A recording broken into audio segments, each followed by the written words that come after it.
Assalamualaikum Pak. Waalaikumsalam. Terima kasih banyak Pak atas waktu yang diberikan untuk saya melakukan wawancara Pak dalam hal kegiatan penyelesaian tugas kami sebagai calon guru penggerak.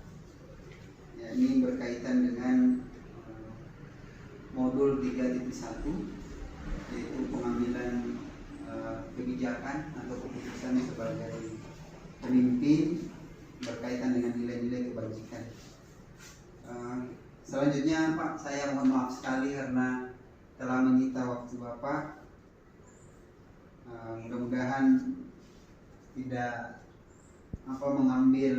mengganggu kesibukan Bapak. Ya, Oke, saya mau mulai Pak wawancara ini dengan pertanyaan yang pertama. Selama ini bagaimana Bapak bisa mengidentifikasi kasus-kasus yang merupakan kasus yang bersifat dilema etika atau yang bernuansa bujukan moral bagi Bapak? oh ya. Terima kasih. Jadi ini memang dilema etika dengan bujukan moral. Selama ini tidak melakukan identifikasi khusus, ya.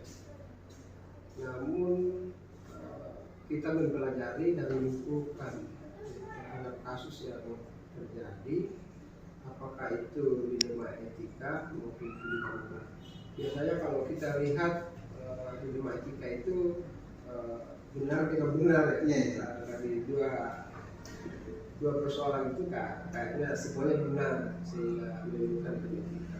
Dan kalau bujukan moral itu biasanya ada salah satu benar, tapi satu sisi lain ada yang salah. Jadi itu yang saya biasa perhatikan dalam identifikasi keduanya. Iya. Berarti dilema etika dan bujukan moral itu tergantung dari sisi objek dua kepentingan. Iya. Apakah kalau bersifat dilema etika kesannya kedua pihak ini sama-sama memiliki nilai kebenaran, nilai kebajikan. Kalau bersifat bujukan moral, satu sisi yang memiliki nilai kebenaran, satu sisi yang merasa Ada. ya kita agak berat untuk memutuskan apakah benar apa salah. Terima kasih banyak Pak atas jawabannya. Saya lanjut pada pertanyaan selanjutnya. Selama ini bagaimana Bapak menjalankan cara pengambilan keputusan di sekolah, terutama untuk kasus-kasus yang sifatnya memiliki nilai kebenaran, dua kepentingan memiliki sama-sama benar dan atau sama-sama memiliki nilai kebajikan. Terima kasih. Kalau tentang pengambilan keputusan itu, tentu di sini saya biasanya melakukan koordinasi atau musyawarah kepada pihak-pihak yang terkait. Sebagai kepala sekolah biasanya kepada wakil kepala sekolah yang ahli dengan kasus itu, apakah guru, pengajaran ataukah kesiswaan atau humas. Jadi biasanya melibatkan pihak-pihak terkait, ya. Biasa juga ke komite sekolah atau paguyuban kelas, ya. Jadi itu yang informasi koordinasi yang saya butuhkan. Langkah itu dilakukan, ya, tidak hanya untuk masalah, tetapi juga masalah lain yang mendesak untuk segera diselesaikan. Jadi biasanya kami berkoordinasi dan memusyawarahkan dengan pihak-pihak yang bisa membantu kepala sekolah dengan keputusan. Artinya dalam pengambilan keputusan tadi Pak, Bapak mengedepankan koordinasi, musyawarah dengan pihak-pihak yang berkaitan dengan permasalahan tersebut. Saya rasa itu juga sudah termasuk dari bagian langkah-langkah yang Bapak terapkan dalam penerapan mengatasi masalah-masalah yang muncul, terutama berkaitan dengan kasus-kasus dilema etika. Saya lanjut Pak ke pertanyaan selanjutnya. Hal-hal apa saja yang salah selama ini Bapak anggap sangat efektif dalam pengambilan keputusan untuk mengatasi kasus-kasus yang bersifat dilema etika, Pak? Hal apa? Hal-hal apa saja yang selama ini Bapak anggap sangat efektif dalam pengambilan keputusan berkaitan kasus-kasus yang bersifat dilema etika itu? Terima kasih. Kalau hal-hal yang selama ini dianggap efektif oleh kepala sekolah dalam pengambilan keputusan pada kasus-kasus dilema etika. Jadi sebagai contoh, musyawarah dengan beberapa orang tadi yang bisa diajak bekerjasama atau mengkoordinasikan hal itu. Ya. Jadi kepala sekolah ini, saya sebagai pribadi mengumpulkan fakta-fakta yang relevan dengan kasus itu berkaitan dengan masalah. Ya. Setelah itu dilakukan pertimbangan yang matang, baru kemudian mengambil keputusan. Ya. Tentunya pada saat yang sama diperlukan cara berpikir ya, memang jernih agar keputusan diambil bisa tepat. Nah, cara ini saya anggap efektif untuk mengambil keputusan selain masalah terkait dilema keputusan tadi itu ya terkait dilema etika ataupun terkait juga moral. Jadi dalam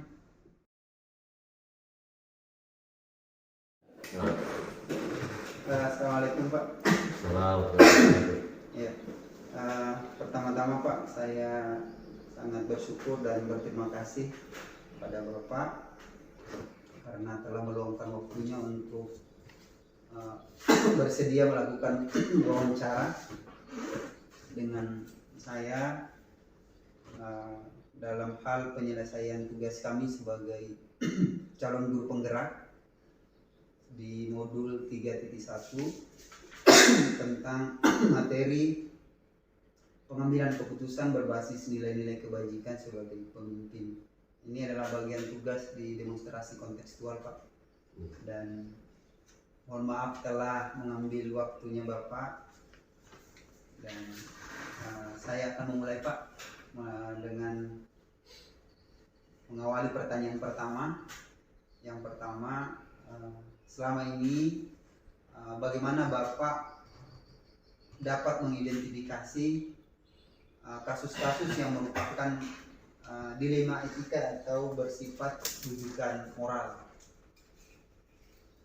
Ya, makasih. Jadi berkaitan dengan dilema etika itu tentu kita berdasar kepada rambu-rambu yang kita pemerintah bahwa masing-masing ASN itu memiliki kode etik dalam tugas kesehariannya. Kedua juga kita mengidentifikasi dengan berdasarkan kepada nilai-nilai dan norma-norma berkembang menjadi kearifan lokal di tempat kita ini. Oh, ternyata banyak nilai-nilai tersebut yang membantu kita di dalam menjaga kebersamaan selama kita berada di sekolah maupun di tempat-tempat tugas lainnya. Segera seperti itu. Ya, terima kasih Pak atas jawabannya. Ada dua Pak ya, cara Bapak mengidentifikasi kasus-kasus yang bersifat dilema etika. Yang pertama, berdasarkan peraturan perundang-undangan tentang ASN, Kode etik. Kode etik ya, berkaitan dengan kode etik sebagai ASN, aparatur sipil negara. Kemudian yang kedua, berdasarkan nilai-nilai kearifan lokal yang berkembang dalam masyarakat. Saya lanjut Pak, pertanyaan yang kedua. Selama ini bagaimana Bapak menjalankan pengambilan keputusan di sekolah, terutama untuk kasus-kasus di mana ada dua kepentingan yang sama-sama benar atau sama-sama mengandung nilai kebajikan? Ya, pertama ya kita mendapatkan musyawarah ya, karena ini juga sudah berkembang di sekolah kita selama ini musyawarah, kemudian didasari oleh semangat kolaborasi. Dan langkah-langkah pertama tentu diambil adalah memanggil kedua belah pihak, mengharapkan satu persatu terpisah. Kemudian setelah itu kami sebagai pimpinan merenungkan dan menelisik menganalisis masalah dengan begitu cermat. Lalu kemudian keduanya kami panggil bersamaan untuk berdialog untuk mengambil solusi bersama. Itu juga sudah menjadi langkah-langkahnya Pak ya. Selain mengidentifikasi juga langsung penerapan langkah untuk Memanggil ya menyelesaikan masalah di antara dua belah pihak. Jadi tetap mengedepankan musyawarah dan semangat kolaborasi. Ya, saya lanjut Pak. Pertanyaan selanjutnya, hal-hal apa saja yang selama ini menurut Bapak sangat efektif dalam pengambilan keputusan yang berkaitan dengan kasus-kasus seperti itu Pak?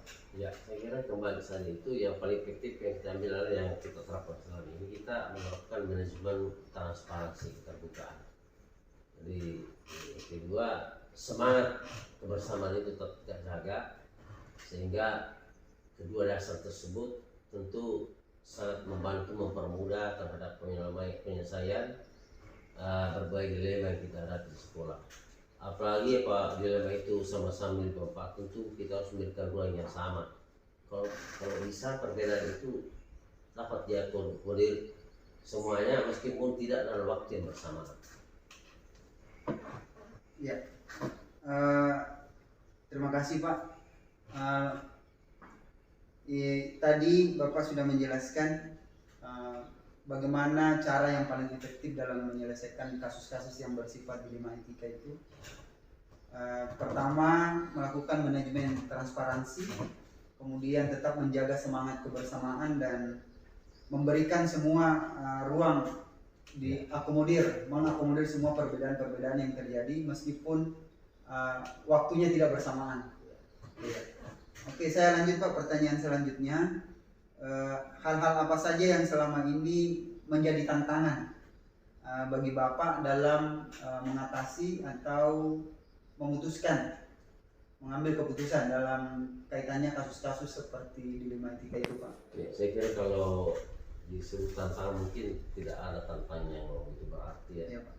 Karena kita selama ini sudah terbiasa dengan musyawarah, terbiasa dengan kerjasama, sehingga tantangan untuk penyelesaian dilema yang terjadi itu barangkali bukan sesuatu hal yang berat ya. Dan selama ini terbukti setiap dilema yang kita hadapi semuanya terselesaikan dengan baik.